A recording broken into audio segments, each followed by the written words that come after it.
شکافی عمیق بین جهالت و فهم که میزنه خسارت به این رشادت خشم. شکار یقینه اما شکارچی وهم، یه وحشت واهی غریب با واژه رحم.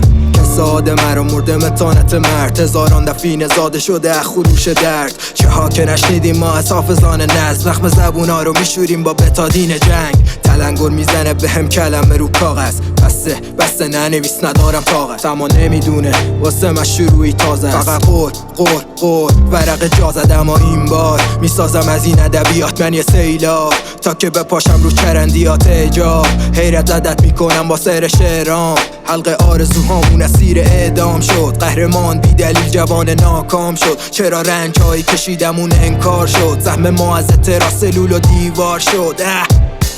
مگه قلم من داره که خون میچکه ازش؟ از چی میترسیم که تو نطفه میکنی خفش؟ درختی که دار شد با کینه و آتش، امروز میزنه ریشتونو با تیزی غمش.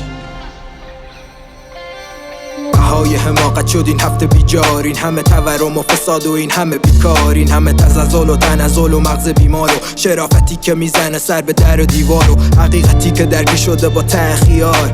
دلار فقر شده مصد اوقات، سوال در جواب تفکر اوراق. ثبات سب بیمعنی توی نوزا گرد و غبار، غم صف زده پشت میزا. اینجا ثانیه ها اسیرن تو زندون دقایق، شده سرکوب آرزوها لایق خلایق. پرستوها تو مسیر تکذیب حقایق، اما سرخ صداقت مثل پرای شقایق. با اشعار بی حد و مرز خواب میره دست و پای ظالمان جلد ترس. ارسام میاره تفکر پرت و پست، میانه این منجلاب بی جر و بس. عدالت پشت کرد به مردم رفت در و بست، یه اجبار بی حریف که شد نصیب شهری است. هنر فروشی نیست جناب هنرمند، تعریفت از شرف چیه به ظاهر خردمند؟ قلمت رو ورق خمه گرفته کمردرد، وقتی مسیر مشخص معنی نداره عقب گرد. قلقل از سورگان خونم افتاده به قلقل، رسانه های لاش خورن توی جلد بلبل. به اجماع میرسه رأی ترفیه یک کمل با یک خزانه قلدر سمت بیراهی پرگرگ. میتازن که تن بدن به اشتهاری بنجل. تبعیض یه بیماری که داروهاش نشد تجویز،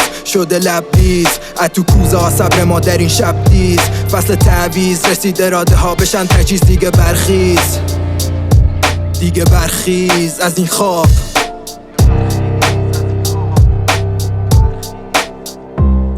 مگه قلم من داره که خون میچکه ازش؟ از چی میترسیم که تو نطفه میکنی خفش؟ درختی که دار شد با کینه و آتش، امروز میزنه ریشتونو با تیزی غمش.